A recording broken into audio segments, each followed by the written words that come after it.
hi there. I'm actually blinded. I can't see anything. I have sun straight in my eyes, but hi! Happy New Year! And yay! And all that stuff. I was actually going to make a video where I talked about the year that has been and the year that will be, like I did last year. But honestly, I don't have a plan for the year that will be, and I don't want to talk about the year that was. So we're just gonna skip that, and we're just gonna move on with our lives. Okay, so this is a show and tell, but I'm gonna try something new, because I usually do show and tell like one thing at a time, and that works for the most part, and I'm really happy with that, and I'm gonna continue doing that. Some things I want to talk about, but they're not really a thing that I could make a whole video about, like small things, like a trailer or an announcement of a something or something. So this is like a test. I'm gonna try to talk about, there are 6 things on my list right now. Usually they will be between 3 and 5, depending on how much I have to say about them. And I'm just gonna talk about the things that it's a show and tell. Hey. Okay, so the first thing for today's show and tell is actually just a trailer.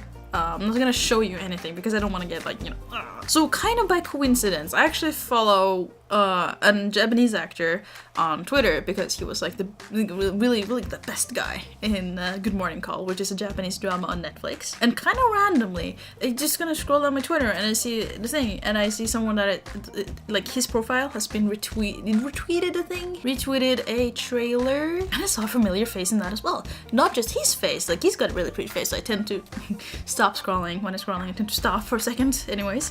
But I actually don't know how to pronounce her name, but on Terrace House, where she is a panelist, they called her Tori-chan.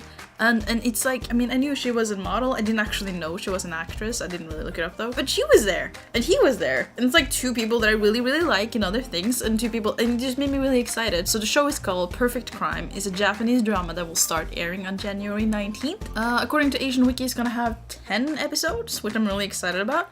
So yeah, so the people in it, by the way, if you wanted to know, I have to read off their names. I'm not very good with names. Reina Triendo, or Tori-chan from Terrace House, and also Dori Sakurada, which was in Good Morning Call. I really liked him there because he was best guy, which means he was the cute best friend who got friend zoned, but still. And then also Hidekazu Mashima, sorry. Those are the 3 main leads. It's based on what it says here, the plot synopsis. It's basically about, and also, yeah, the lighting is going on. There's like this spot for my face, and that's all I got. So as well as basically there's this girl who works as an interior designer, and she's in a secret relationship with her boss because her boss is married, but not to her.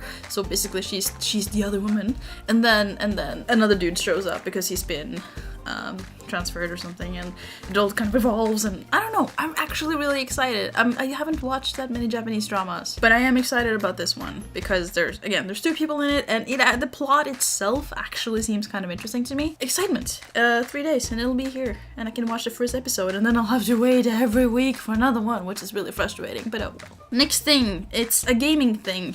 Ah, man. So last night I was up until for a while actually. I was watching the Bethesda stream. It's Elder Scrolls Online.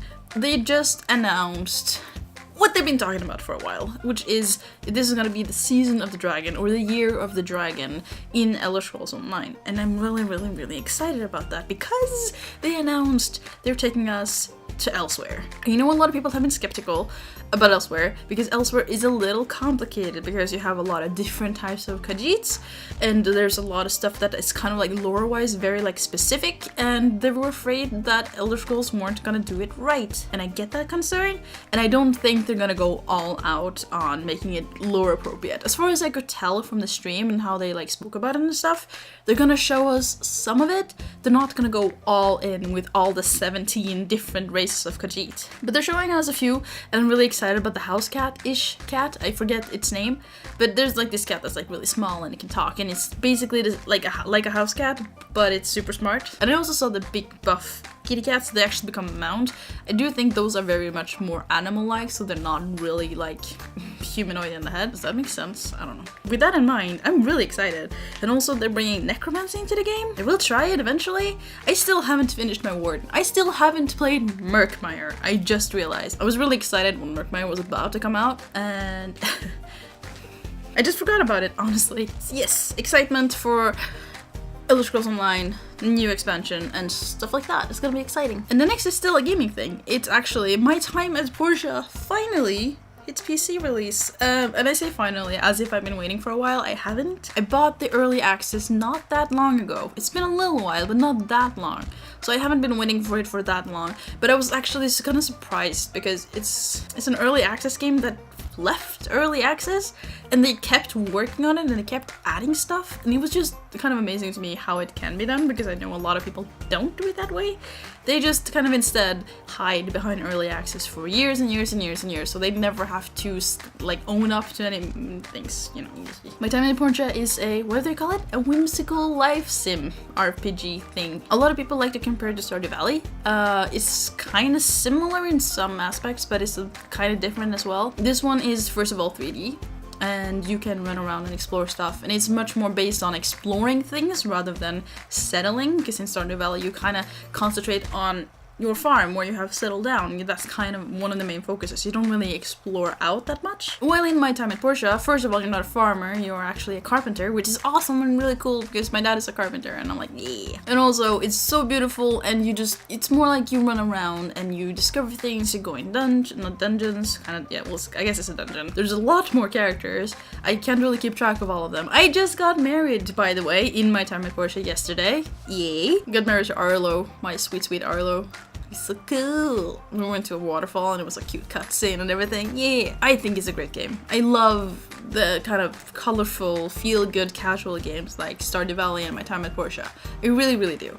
So yeah, it's great time so far. They optimized it so it actually runs better on my computer. My computer is not that strong, so it still struggles when it rains in the game, but otherwise, great. Next, we bought a car. We actually, we took up a car loan, and we bought a car in, not here, but in the next town over. We had to travel like a couple hours to get there. But it was cool, because we borrowed a car during Christmas because the boyfriend's brother was traveling and we got to borrow his car while he was gone, and it's a Mini, like a Mini Cooper, and we really, really liked it, and we were like, oh, maybe we should get a Mini Cooper. So we did.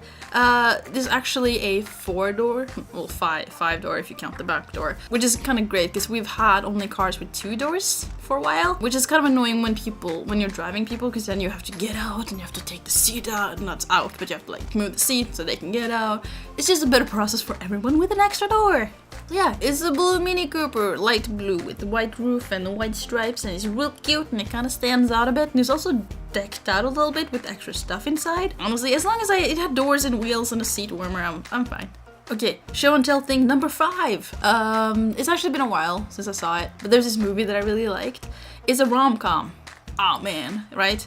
But it's actually pretty good, which is very rare for rom-coms, because usually when I watch them, I'm like, I don't have very high expectations, because generally speaking, they're really, really bad. They're very meh for the most part, right? Like, oh, it's enjoyable to watch, but you temper your expectations. Set It Up, which is the name of the movie. I need to start actually saying the name of the things. Set It Up is a movie. It's on Netflix. We just kind of scrolled through and we were looking for a movie to watch. It's actually before Christmas, so it's a while ago. But I wanted to mention it because it surprised me that it's actually pretty good. It was fun to watch, enjoyable. It wasn't too cringy or too cliche, and both the main characters were quite likable. So yeah, if you want to watch a rom-com and you want to watch one, then it's pretty good. I'm not saying it's like, oh, the best thing ever. But if you're a little sick of them just being like kind of cringy and a little like too forced, and you're like, then this is good, because it wasn't like that. It was actually like, huh, we liked this. We both really liked it. After it was finished, we just kind of sat there and we were like, yeah, that was pretty good. I'm surprised. The last thing on this show and tell is actually a notebook. As if I didn't have enough notebooks. But for Christmas, my boyfriend actually got me a subscription box to a stationery / notebook thingy. So this is actually from Dingbats. There was a whole description of the thingy in the subscription box, and the cat mom is being noisy. Anyways, this is notebook. It's actually quite small compared to my hand, I guess. But it's actually really nice because it's a size that actually fits in the work pocket, for example. So if I have a moment and I'm just kind of bored, or if I'm having on my break and I want to note something down, ta-da! It's got a tiger on it, and I like tigers. And it's actually the format of more like bullet journals. Hold on. It's got little dots everywhere, which I think is fine. I don't really use bullet journals like bullet journals are supposed to be. I still write in lines, basically. But it's nice to have just a little guide to know that I'm not writing sideways. The paper is pretty good. It's smooth enough, but not too smooth. And I do like that it has this. Usually I don't use them, but with this one I actually do. And it's actually pretty neat, and I'm pretty happy with it. It's FSC certified paper and vegan materials used to make this notebook, because they care about the conservation of wildlife and habitats worldwide. That's actually pretty cool. I didn't actually know that. So yeah, dingbats. I really like it. It's cool, it's cute. And I did need a new notebook because I did finish the one I was using before. So yeah. Show and tell. So yeah, that was it. Those were all my things for show and tell. I'm not entirely sure how much of this I'm gonna edit. I don't know how long it's gonna be when I'm done, but based on filming, I did film a little longer than I kind of wanted to, so we'll see how that works out. This is, again, kind of a test to see if this is a format that would work and if this is something people would watch. But maybe if I'm very good and I keep making more of a regular weekly show, then it might work out. I don't know. It's just a thought. I'm just kind of playing with the thought right now. So yeah. Thank you for watching. The new year is here. I'm kind of off to a late start already, but I was actually kind of swamped in media work earlier. I was making like ads for this store, and it's actually in the newspaper today, and I'm a little proud because I'm like, something I made is in the newspaper, even if it's just an ad. There's water everywhere on the floor. I have no idea what the kitties have been doing. Thank you so much for watching. Please do subscribe for my videos. I'm gonna be making more like this. I'm gonna try it for a few weeks and see how that works out. I'm also gonna make normal show and tell videos for things that are kind of worthy of their own video. Things like K-beauty items and stuff. Honestly, things that are more searchable on their own rather than in a video like this. Also going back to Korea and Japan in March, which means more vlogs and more stuff from there. That's gonna be really, really fun. And yeah, in general, I'm just excited to be able to be creating things again. And oh my god, you're noisy! You're very noisy, sweetie. Yes, I can hear you. I'm gonna make a whole dedicated video just for the cats and that whole situation. I'll see you next time. Okay, bye.